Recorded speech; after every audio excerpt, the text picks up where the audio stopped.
அனைவருக்கும் வணக்கம். திராவிட மாடல் ஆட்சியில் இன்றைய விடியல். அதாவது சென்னையில் 13 நாட்களுக்கு மேலாக போராடிய தூய்மை பணியாளர்கள் அவர்களுடைய நியாயமான கோரிக்கைகளை முன்வைத்து போராடிய தூய்மை பணியாளர்களுடைய போராட்டம் எப்படி கலைக்கப்பட்டது, அதற்கு காரணம் நீதிமன்ற உத்தரவு போட்டிருக்குது, அது ஃபாலோ பண்ணித்தானே ஆகணும் அப்படின்ற மாதிரி சொல்லி அதை அவர்கள் கலைத்தார்கள். அது எவ்வளவு கொடூரமாக போய் முடிந்தது, எப்படி கலைக்கப்பட்டதுன்னு நம்ம எல்லாருமே பார்த்துட்டோங்க. இப்ப அப்படியே மதுரைக்கு போவோம். சென்னையில ராம்கே அப்படிங்கிற நிறுவனத்துக்கிட்ட தங்களை ஒப்படைக்க கூடாது, எங்களை அரசாங்க ஊழியர்களாக வைக்கணும், எங்களுக்கு பணி நிரந்தரம் செய்யணும் அப்படின்னு சொல்லி பல்வேறு கோரிக்கைகள். இங்க மதுரையில போராடக்கூடிய தூய்மை பணியாளர்கள் இங்க இப்ப இவங்க என்ன பண்றாங்க அப்படின்னா, சென்னையில எல்லாம் போராடுறாங்க, நிறைய தலைவர்கள் போய் குரல் கொடுக்குறாங்க, நிறைய மக்கள் அதை பத்தி பேசுறாங்க. அதை பார்த்து இன்ஸ்பயர் ஆகி நம்ம இங்க வேற ஒரு நிறுவனத்துக்கிட்ட அவர் லேண்ட் அப்படிங்கிற வேற ஒரு தனியார் நிறுவனத்துக்கிட்ட இவங்க ஒப்படைக்கப்பட்டிருக்கிறாங்க. அவங்களுடைய துன்பங்கள் அவங்க சொல்றது ஒன்னொன்னா கேட்டா உண்மையிலேயே அவ்வளவு வலி நிறைந்ததாக இருக்குது. அப்ப அவங்க சரி நம்மளும் போராடுவோம், நமக்கும் ஒரு நீதி கிடைக்கும் அப்படின்னு சொல்லி அவங்க போராட ஆரம்பிக்கிறாங்க. சென்னையிலேயாவது 13 நாட்கள் எடுத்துக்கிச்சு திராவிட மாடல் அரசு அதை கலைக்கிறதுக்கு. ஆனா மதுரையில ரொம்ப ஷார்ட்டாவே முடிச்சிட்டாங்க. கைது நடக்குது, கைது நடந்து தர தர தர தரன்னு இழுத்துட்டு போறாங்க. ஆண்கள் பெண்கள்லாம் பார்க்காம போலீஸ்காரங்க கிட்ட வராங்க. போலீஸ் வண்டி அப்படியே ரிவர்ஸ் எடுத்து அவங்கள நோக்கி வருது அப்படின்னு தெரிஞ்ச உடனே அங்க உட்காந்து போராடிட்டு இருக்கிறவங்க எல்லாம் ஒருத்தர் கையை பிடிச்சிக்கிட்டு அப்படியே ஸ்ட்ராங்கா நிக்கணும்னு முயற்சி பண்றாங்க. அப்படியே உள்ள பூந்து ஒருத்தரையும் தர தர தரன்னு இழுத்துட்டு போய் தூக்க முடிஞ்சவங்களை தூக்கிட்டு போய் வண்டிக்குள்ள போட்டு அடைச்சி தள்ளிட்டு போறாங்க. அந்த வண்டிக்குள்ள இருந்து ஒரு சத்தம் கேக்குது, சார் மயக்கம் போட்டாங்க சார், மூச்சு விட முடியல சார், இங்க ஒரு லேடி மயக்கம் போட்டாங்க சார், சார் ஆம்புலன்ஸை கூப்பிடுங்க சார் அப்படின்னு சொல்லி அந்த வண்டிக்குள்ள இருந்து சத்தம் பயங்கரமா கேட்க ஆரம்பிக்குது. ஆம்புலன்ஸ் வரல. இங்க ஆம்புலன்ஸ் தேவை, ஆனா அங்க தேவைப்படுற நேரத்துல ஆம்புலன்ஸ் அவைலபிளா இல்ல. ஆனா இன்னொரு இடத்துல ஆம்புலன்ஸ் தேவையே இல்லை, ஆனா அங்க அவங்களை தேடி ஆம்புலன்ஸ் வருது. எந்த இடம்? எடப்பாடி பழனிசாமி அவர்களுடைய கூட்டங்க, அவர்களுடைய அந்த மக்களை சந்திக்கக்கூடிய கூட்டம். தொகுதி தோறும் மாவட்டம் தோறும் போயிட்டு இருக்கிறாரு இல்லையா, அப்படி ஒரு இடத்துல அவரு கூட்டம் கூட்டிட்டு இருக்கிறாங்க. மிகப்பெரிய அளவுல பிரம்மாண்டமான கூட்டம். அதுல அதிமுக காரங்களே மிகப்பெரிய உற்சாகத்துல இருக்காங்க. என்னன்னா சின்ன சின்ன தொகுதிக்கு போனா கூட அங்க கூட்டம் மிகப்பெரிய அளவுல இருக்குது அப்படின்ட்டு. அப்படி கூட்டம் கூடக்கூடிய இடத்துல ஒரு ஆம்புலன்ஸ் அந்த கூட்டத்தை பொளந்துகிட்டு உள்ள வருதுங்க. இது முதல் முறை இல்ல அப்படின்னு சொல்றாங்க. எடப்பாடி பழனிசாமி அவர்களே பேசுறாங்க. என்னன்னா அவங்க எப்பெல்லாம் கூட்டம் நடத்துறாங்களோ பேசிட்டு இருக்கும்போது கரெக்டா ஒரு ஆம்புலன்ஸ் ஒன்று வருமாங்க, சைரன் போட்டுக்கிட்டு. வழக்கமா நம்மளுடைய மக்களுடைய அல்லது அவங்க மோசமானவனா இருந்தா கூட அவனுடைய பண்பு என்னவா இருக்கும், ஆம்புலன்ஸ் வருதா முதல்ல ஒதுங்கிக்கும்.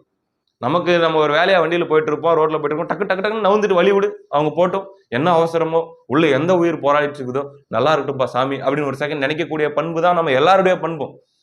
அதே மாதிரி 2-3 டைம் வந்திருக்குது ஏற்கனவே, அவங்க பாக்குறாங்க. ஆனா அந்த 2-3 டைமுமே பாத்தீங்கன்னா ஆம்புலன்ஸ் வருது, டிரைவர் இருக்காரு, உள்ள பேஷண்ட் இல்ல அப்படிங்கறத நோட் பண்றாங்க ஏடிஎம்கே காரங்க. இந்த முறையும் கரெக்டா கூட்டம் ஆரம்பிச்சு பேசிட்டு இருக்கிற நேரத்துல மறுபடியும் ஒரு ஆம்புலன்ஸ் உள்ள வருது.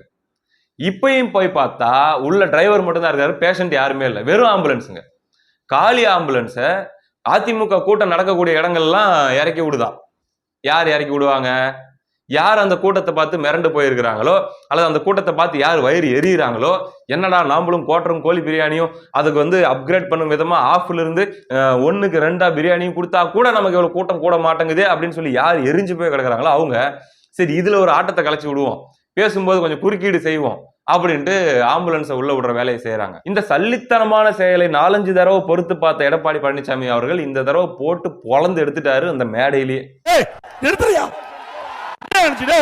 அடிக்காத, ஒவ்வொரு முறையும் ஆளாத ஆம்புலன்ஸ் ஈக்கிட்டு தம்பி கம்முன்று போங்க, இந்த நம்பரை குறிச்சு வச்சுங்க, நம்பர் குறிச்சுக்கீங்க, நம்பரை குறிச்சு போலீஸ் ஸ்டேஷன் கம்ப்ளைண்ட் கொடுங்க. தம்பி எதுவும் பண்ணாதீங்க, வேணுன்னு கூட்டத்துக்குள்ள கலாட்டா பண்ணிட்டு இருக்கிறீங்க, போங்க போ. ஒவ்வொரு முறையும் நான் பொதுக்கூட்டம் போடும் போது ஆம்புலன்ஸ் விடுறது கேவலமா இல்ல இந்த அரசாங்கம்.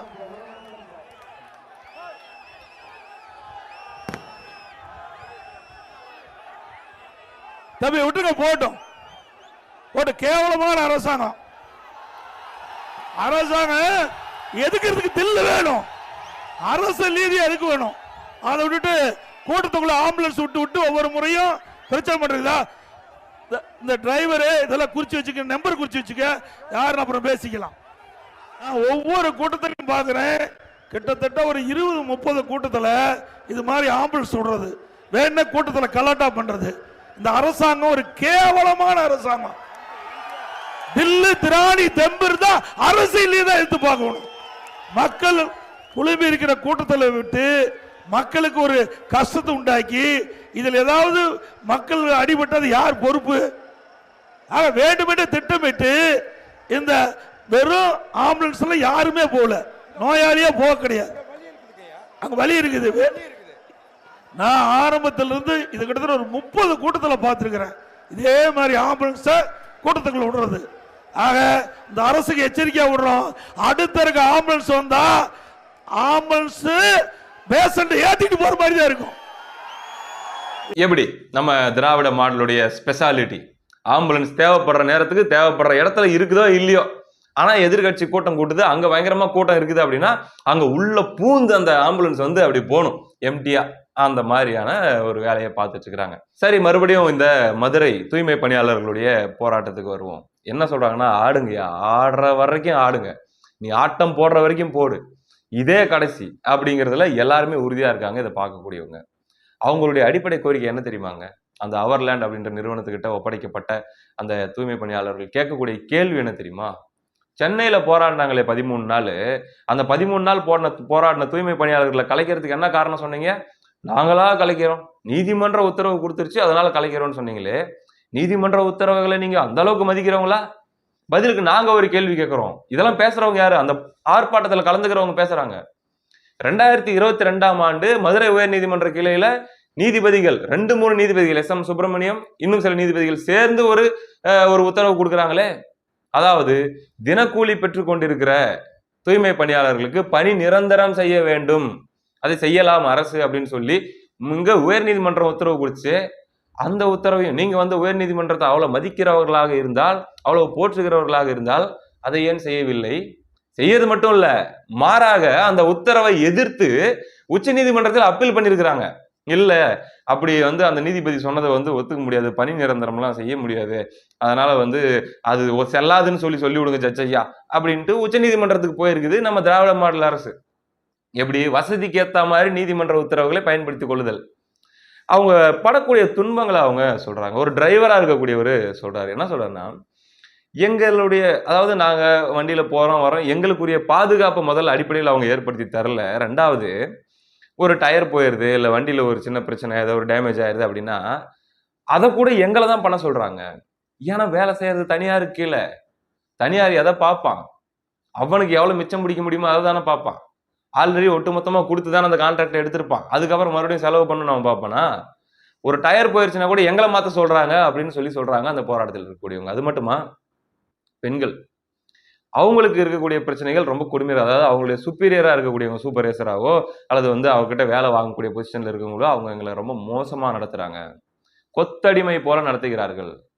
ஒரு அடிப்படை ஒரு பெண்கள் அப்படிங்கிற அளவுல கூட எங்களை அவங்க மதிக்க மாட்டேங்கிறாங்க அப்படிங்கிற எப்படி மதிப்பான்? குறைவான ஊதியம் கொடுக்கறது, ஆனா வேலை வாங்குறதுல கசக்கி புளியறது, இந்த மாதிரியான செயல்ல ஈடுபடுறாங்க.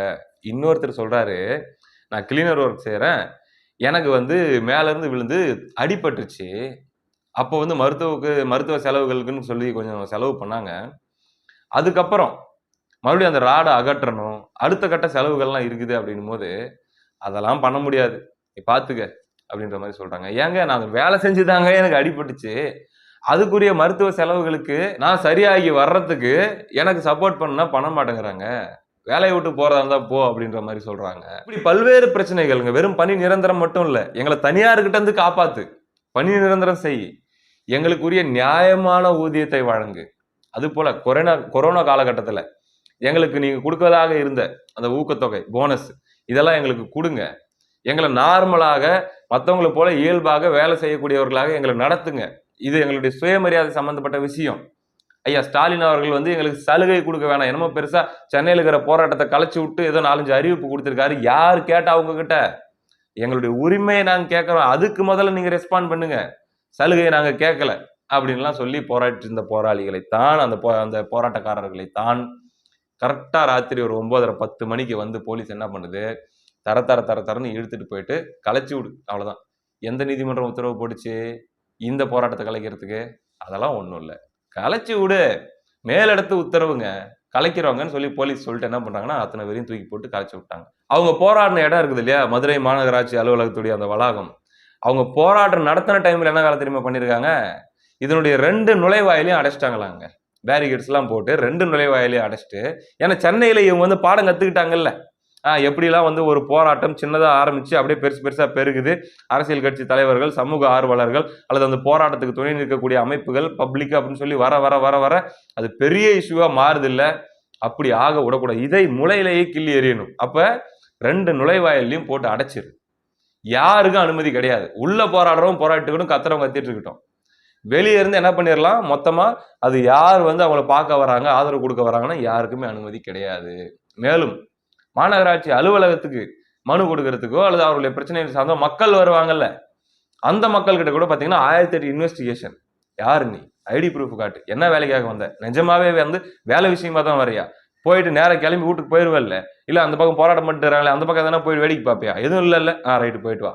அப்படி ஃபில்டர் பண்ணி தான் இந்த போராட்டம் நடந்துட்டு இருந்த நேரத்திலேயே வந்து அதை ரெஸ்ட்ரிக்டடா மெயின்டைன் பண்ணியிருக்காங்க. இந்த அளவுக்கு திமுக ஐயா ஸ்டாலின் அவர்கள் தன்னுடைய கோர முகத்தை, தன்னுடைய பேயாட்டத்தை கட்டவிழ்த்து விட்டிருக்காரு.